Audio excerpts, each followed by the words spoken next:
to the sun than Venus. So one has to ask the question, why is Venus so hot if it's farther away? Right. That's a sort of question I could put to you as if you were in my comparative planetology classes. How can you easily explain that?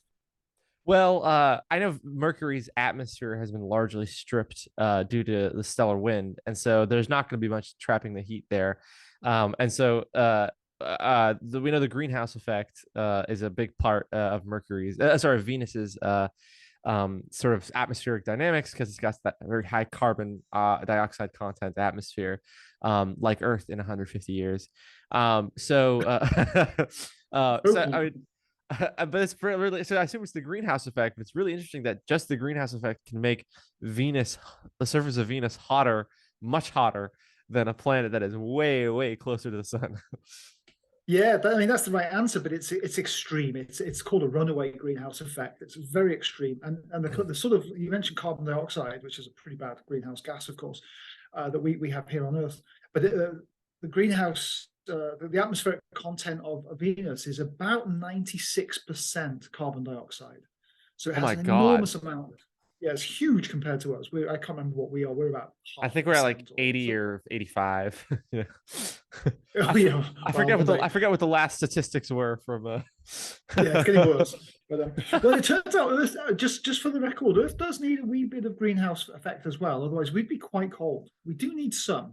It actually keeps us temperate and keeps water liquid, which is fundamental for life.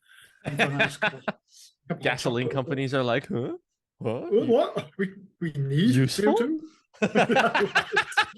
just a bit, not too much. But I mean, that's a really, like, I mean, we're already experiencing negative effects of the greenhouse effect on Earth, and we're at like a couple percent. Imagine, and if 95% CO2 is sufficient to turn Venus into the physical embodiment of hell, I can't even imagine what's going to happen if we keep contaminating Earth's atmosphere the way we are. Yeah, absolutely. Well, so we do this quite often, and I'm trying to keep us in check on this. We're using some technical terms, so we should maybe define what the greenhouse effect is.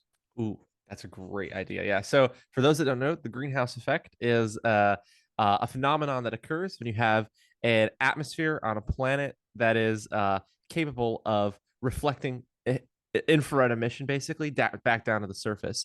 So it's especially problematic if it's able to let in heat as well.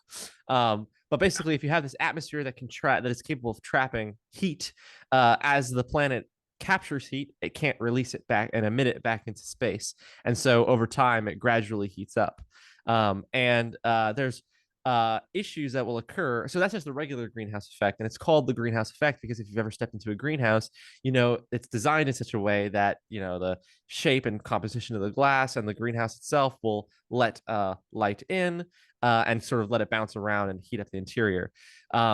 But there's a variant of it called the runaway greenhouse effect, where as the atmosphere heats up, whether it's due to chemical reactions occurring due to the increased heat or due to just the characteristics of the planet itself, it will produce the creation of new greenhouse gases, which will result in the planet trapping more heat, which will result in the production of more greenhouse gases, and eventually you'll have this exponential heat acceleration. And that's the runaway greenhouse effect, and why Venus's surface is hot enough to melt lead. Yeah, no, absolutely. Yeah. So I might pick you up scientifically on one thing you said. Don't mind. Okay. You said that the atmosphere can reflect heat or reflect infrared. It actually absorbs it and re-emits it. Oh, right.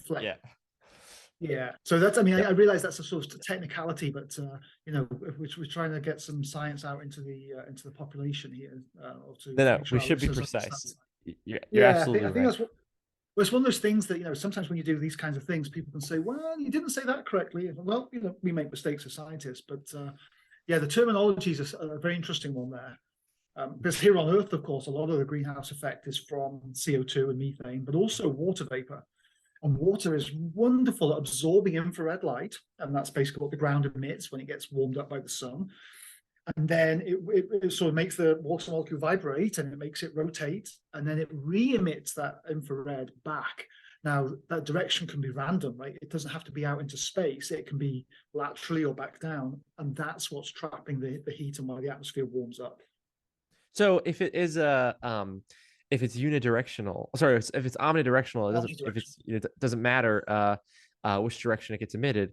Why doesn't it eventually just all randomly escape into space?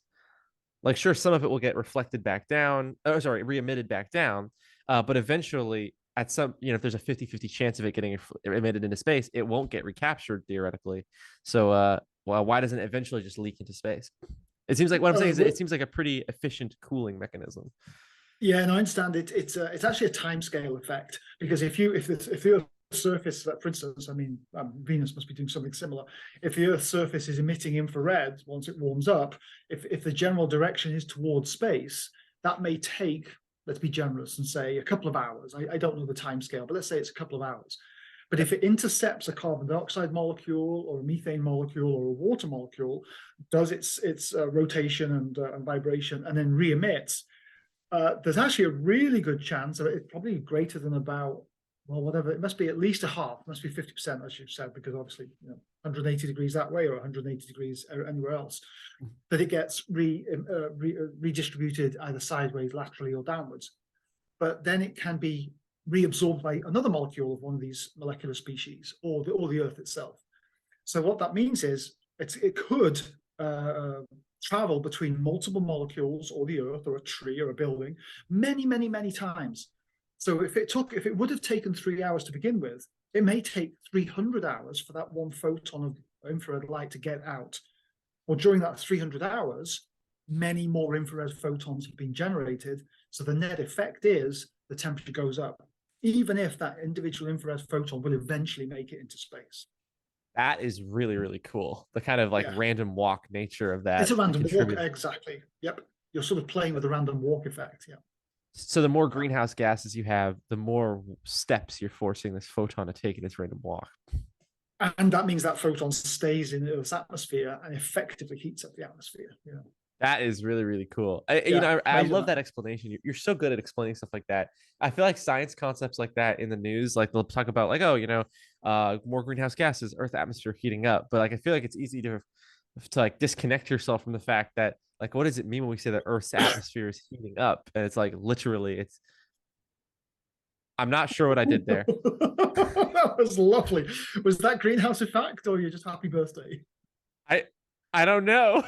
That's wonderful. That's going on the highlights reel.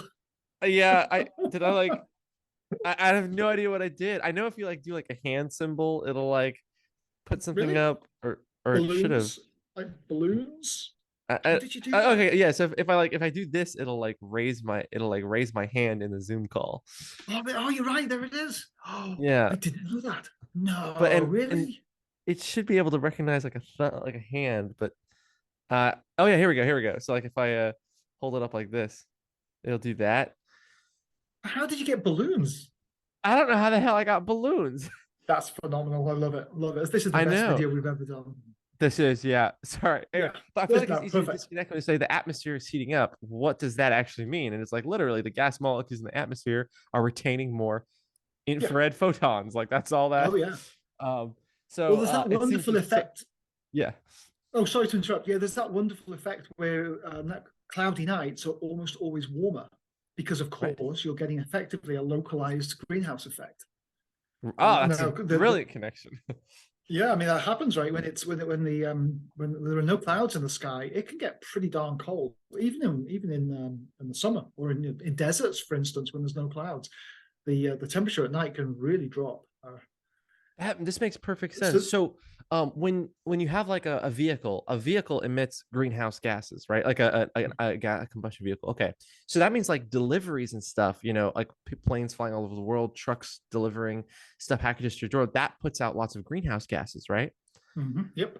And so a local greenhouse effect can cause clouds. So does this explain why whenever I order new equipment for my telescope and it arrives, I get several days of cloudy nights, preventing me from using the new equipment?